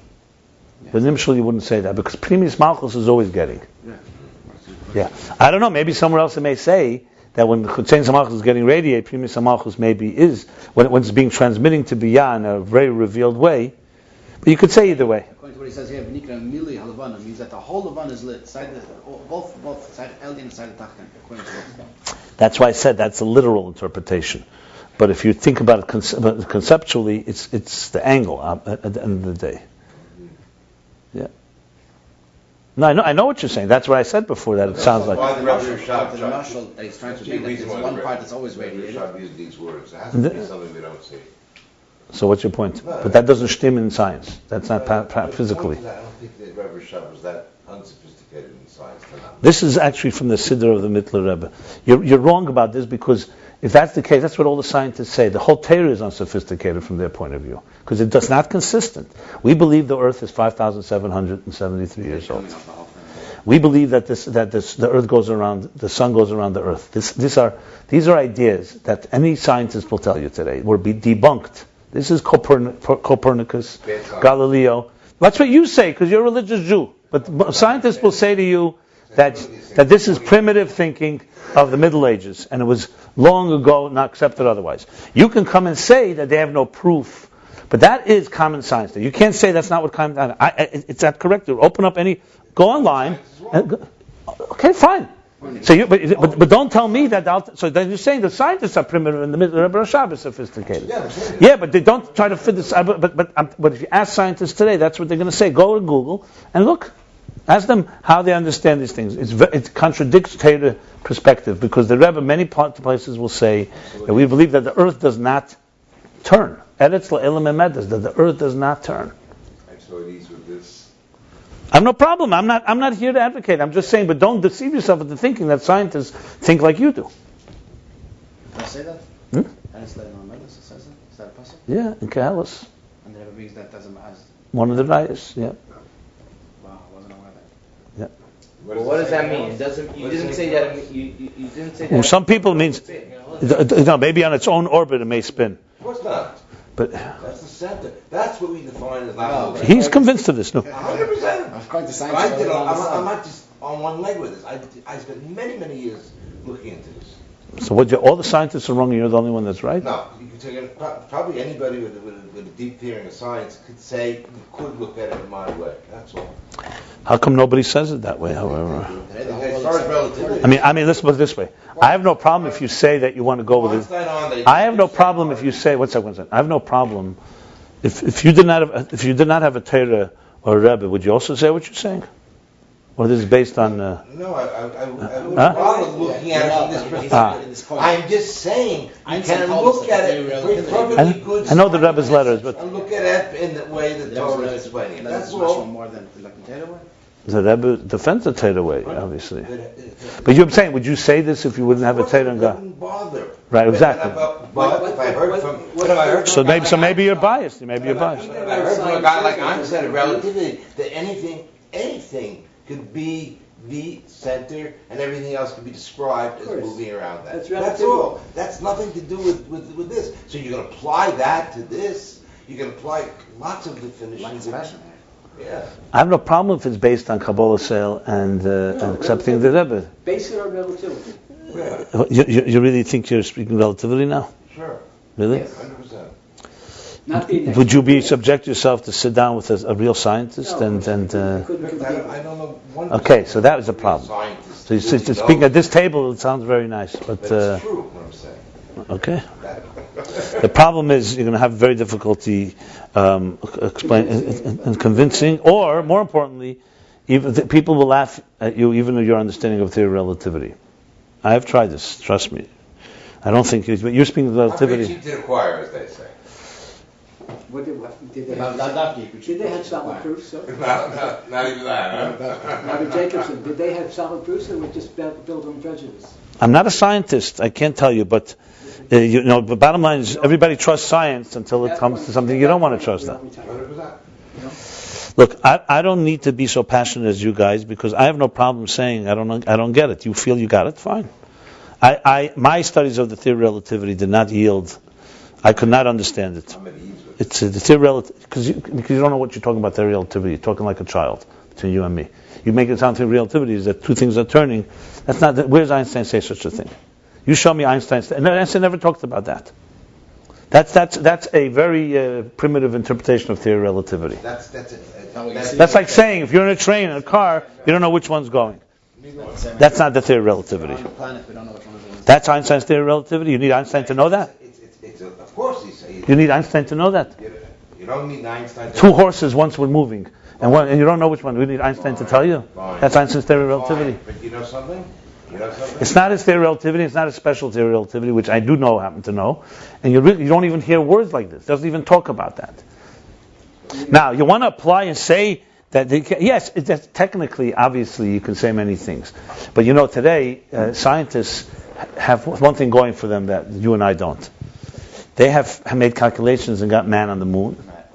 They have made calculations that are reaching millions of miles. Their calculations are based on scientific theories.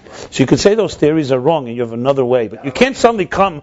To me, it's like someone, listen, Chassidus, I have a certain experience in.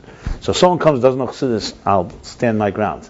But if someone knows Chassidus, and I respect experts, and I see that they're able to do certain things based on their theory, to just someone suddenly come and say, I'm sure of a different theory, you would have to then demonstrate. You get you get spaceships out in the space and out in solar systems with your theories, then we'll talk business.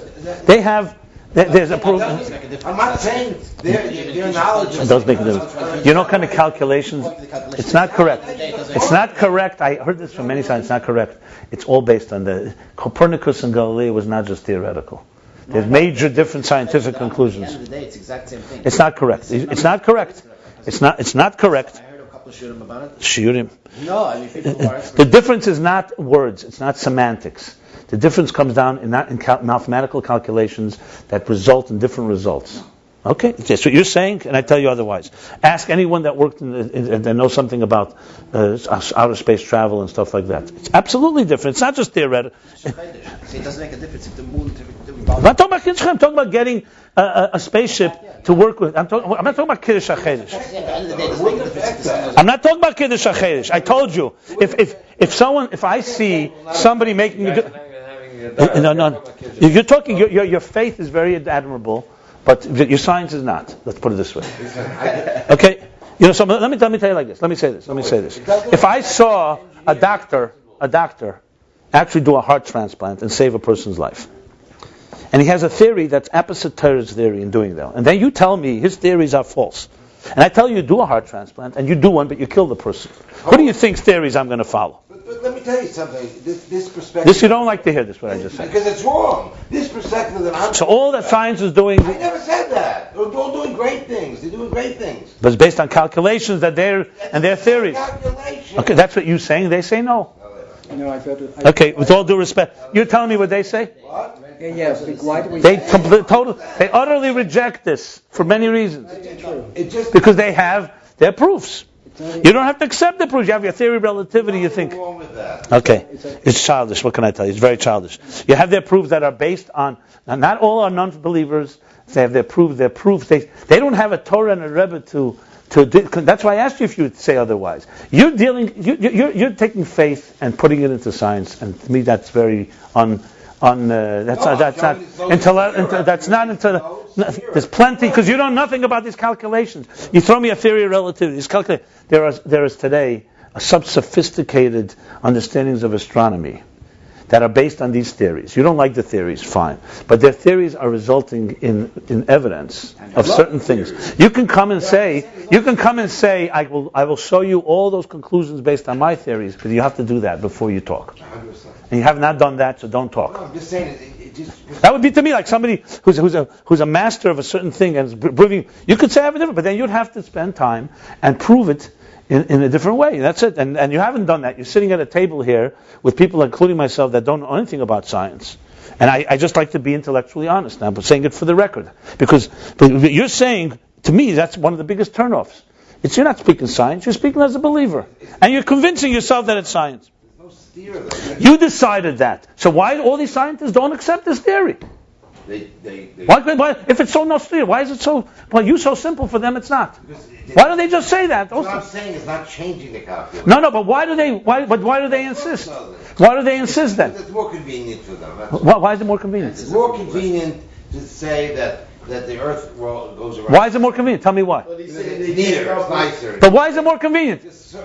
Why? Explain to me why. Because why is it more convenient? Because it's easier to express that. You can express it. That's the whole thing. It's a matter of language. It's an easier way to say it. Yes. Do me a favor. I don't want to go further. You got to figure it out. I totally disagree with you. It's Gesundheit. I don't. Can we continue the shoot tonight? It's after 11. I'm going to continue now. You want to stay? Stay. If you don't want, don't. Should I tell you? I'd like to stay. I'm not telling you what to do, but I don't tell anyone when to come. I don't tell anyone when to leave.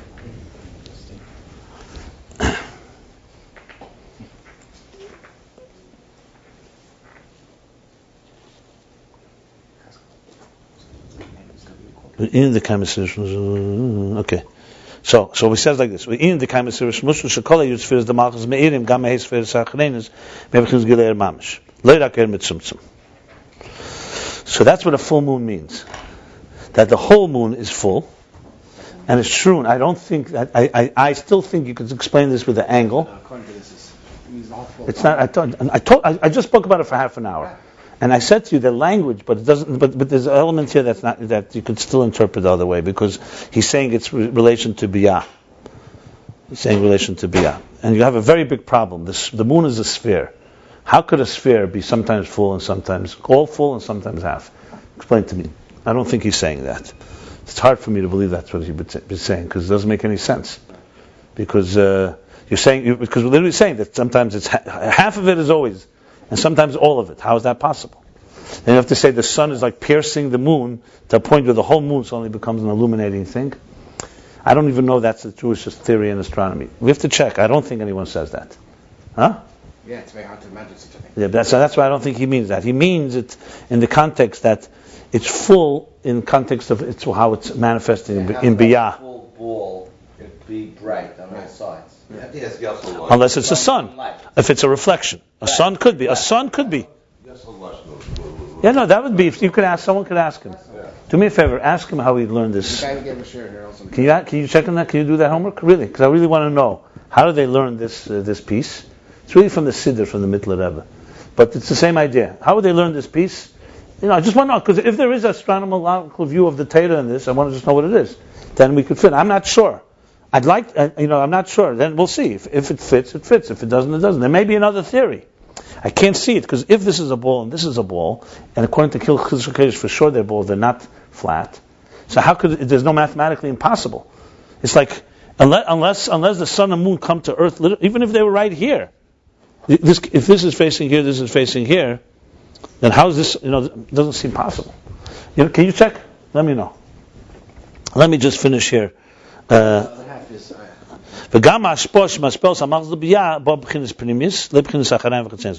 then when there's a full moon, also the transmission that transmits Malchus into Biyah also comes in a Pnimius, meaning it's the whole thing is shining all the 10 spheres, so it's also internally, not just only the outer and the external.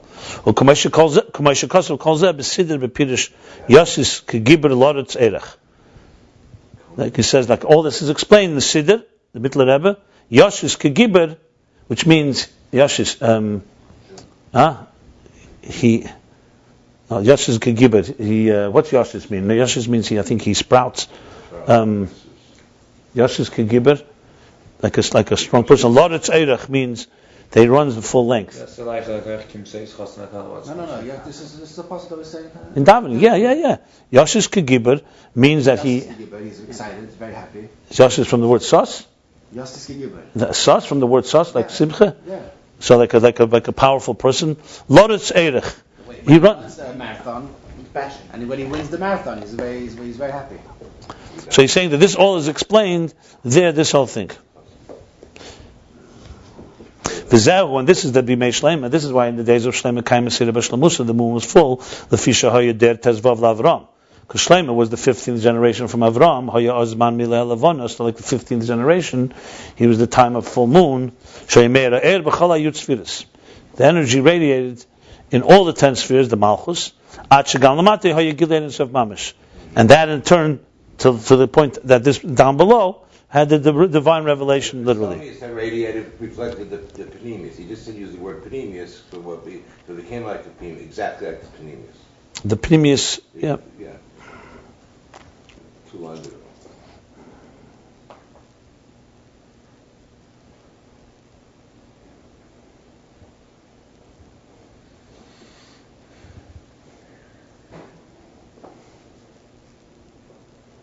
Yeah, all the 10 spheres of Malchus radiate.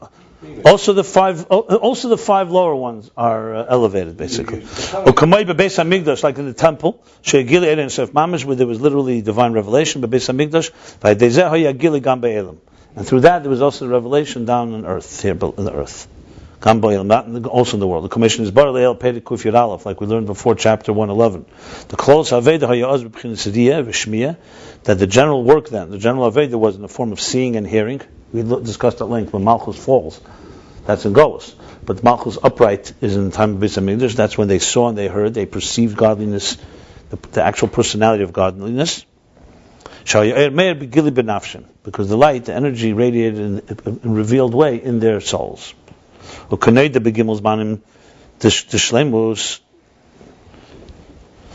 As it's known, the 3 stages, the three tkufas, 3 periods of 3 periods of shlemus of completion. Adam, David, Mashiach. Shein Rosh Tevis Adam.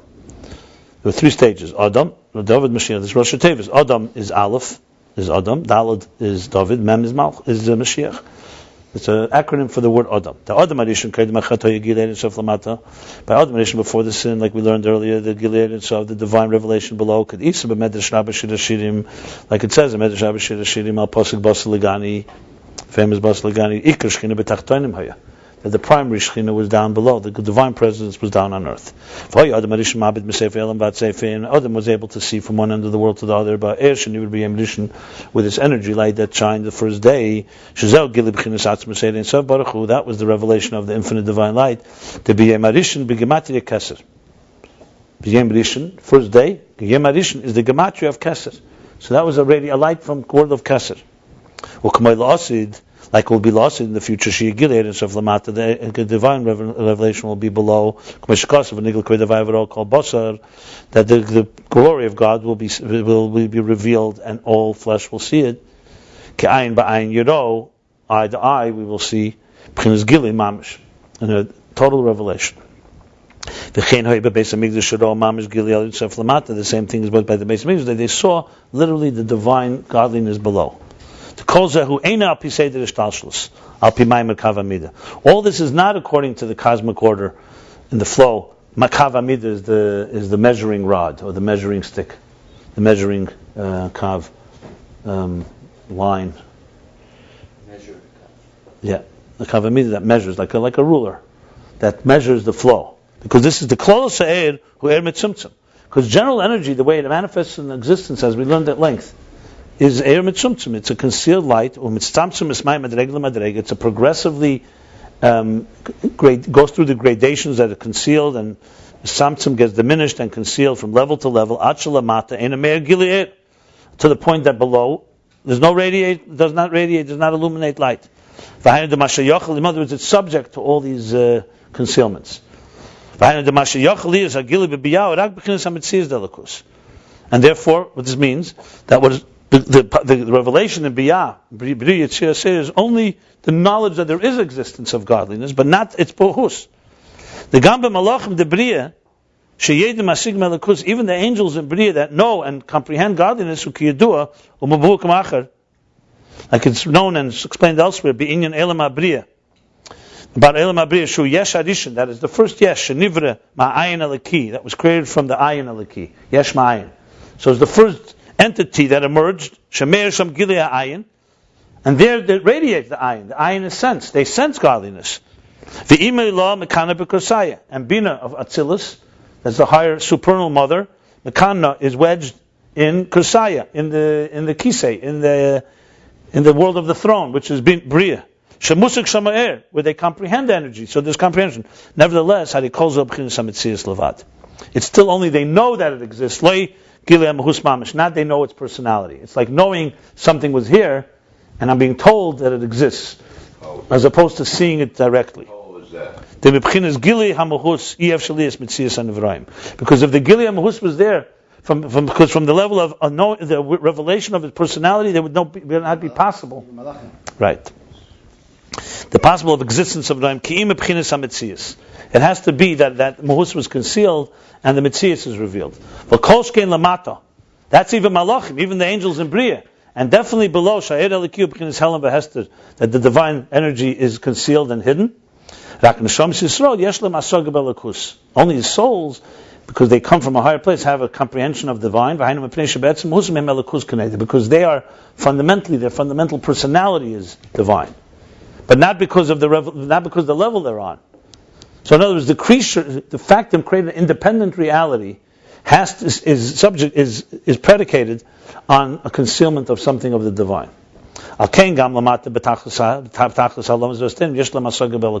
That's why souls, being that their personality is divine, so even if you throw them into a very dark place, their personality is different. That's why even after Atachas, ultimate concealments and coverings, they have comprehension of the divine. But also this, even by Neshamis, is also still a form of Yediyas HaMetzias. No. Malachim and Nivraim. The difference is, Neshamis come from Machshava, Malachim come from Dibur. Remember, I explained what a Nivra is. Everything comes from God. The question is, how much of the godly personality does it retain? A Malach is a creature. It's a spiritual creature, but it's a creature. It's like a stone, but in Ruchnis. It doesn't reflect godliness? Not the same way. Malach is not Eir. A Malach is a Shliach. A Malach is a Nivra. Look, even the spheres of Bria are already a form of Yesh. They're still Gedusha. This has like a malach is what it says. It's sichlim nevdalim. So what keeps So you spoke guf and nefesh. What keeps a sphere alive? What keeps sense? It's energy. Everything is energy. We learned before. Malach is like it has ma'ain guf. It has like a dak. It has a levush dak. Every malach? There's 3 different stages of malach. There are different levels. Tzrafim, chayes, and efanim. That's also only mitzvahs. But the personality of the divine is not comprehensible to the creatures. And even the souls of Atzilus, even there it says by Moshe, I will show you my back. Like it says in the Geras occasion, and that Dibra Maschel. We'll move in the parentheses Yad Sham and move him there from that to Geras Hakedesh, Kuntasachin, Shazor B'chinas HaMetzias. That Acherai, seeing the back, is a form of Metzias. Ponai, he says, Ponai lo yiro, Shub'chinas HaMuhus lo yiro. The Ponai, which is the personality of the divine, that you'll not see, you cannot see. Uber Geras Hakedesh da Eita Er, in another Geras occasion, the Ibra Maschel Eita Er Kesalmo, Mashma, the Verisas Acherai Zeh Muhus B'chinas Acharayim de Chochmah. A little different. That Risa Zachrai, the back is the muhus of the outer dimension of Chochmah. So it is the personality. And that's the nevlis Chochmah Shamayla, meaning the nevlis is the leftovers, the drippings, right? So in other words, a little higher, but it's still Acharayim of Chochmah. And Primi would be the primus of Chochmah. Ayin Sham B'dal Lahav Mashakos of Priyatz Chaim. And look there in the Kunter Sachen, Be'in HaMitzvahs v'limad halachas v'seidas HaMitzvah. About mitzvahs and the learning of halachas and the secrets of the mitzvah. Basically different levels of revelation, but at the end of the day, it's not panai, it's not mahus. The neshama is beganei neshama mahus haziv, and the neshama is in ganei that comprehend the personality of the reflection, ze'oziv teirosan v'avedosan. That is the reflection of the Teira and the Aveda. In other words, he's asking questions. They do understand the muhus. That's not because on their own, because that came through their Teira and Aveda. Understand? The Nevroim on their own are somewhat independent entities. The divine essence has to be concealed. The divine personality has to be concealed. Malachim only know the Metzias of Elikus. Neshamas, even as they go down, still retain a comprehension, but also mainly the Metzias. But that's in a goof. But once they're in Gan Eden, okay, but Gan Eden, but also Gan Eden is still Bria. It's still not Atzilus. So he's saying because of the Teira and Aveda, like he says in Likut Teira.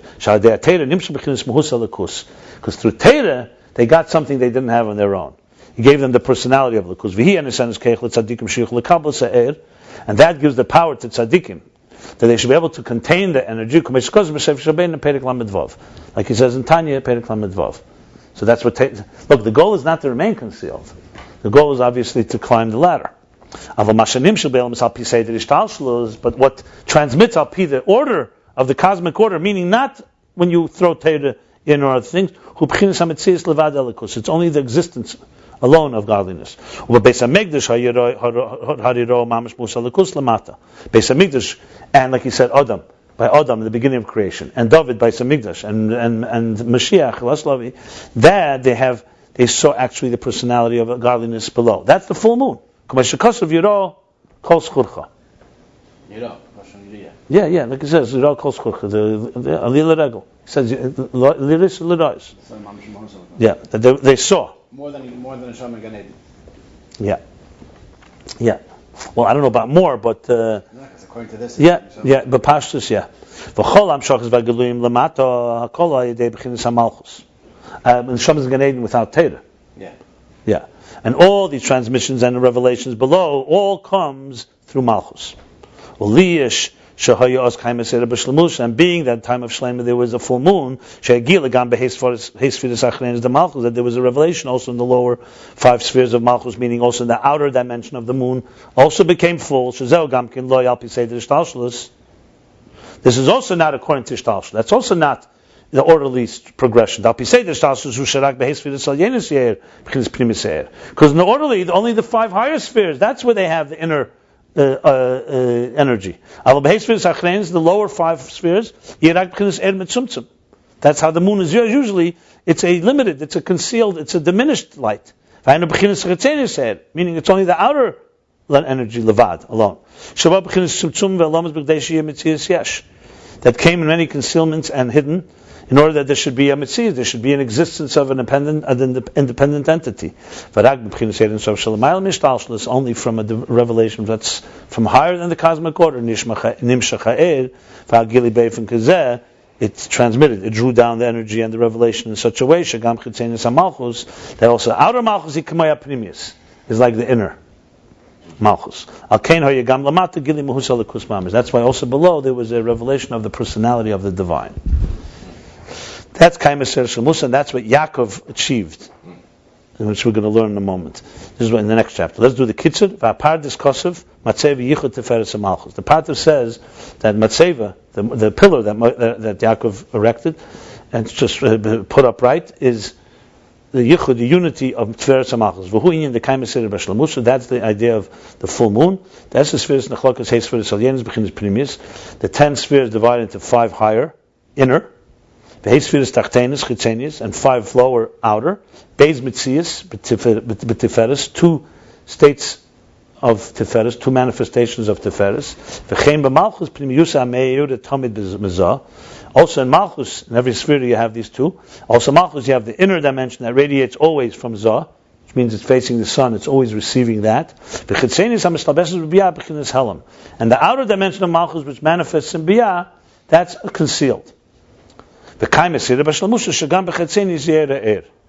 And Kaimaser B'Shalmusa, full moon, means that also the outer will radiate the energy, V'yir Hagili Lamata, and it should radiate below. U'kamei Koydem Achet, as it was before the sin, U'kamei La'osid, as it will be in the future, V'chein Hoye B'Beis HaMikdash. And how it was, and that's how it was in the time of the temple, the holy temple. Ta'achshav Ragile Mitzias, today we only have the revelation of Mitzias, meaning that it exists, but not the Gamba and the Shamas, even the higher souls. The face, the personality they do not see. You will not see. With the Teira. I don't know Ponai, but definitely Muhus. And the revelation that's higher than the Shtalshul, that's the revelation of the personality, inner personality. And all this is coming to explain what Yaakov accomplished. So we did chapter 113, page 218 through 220.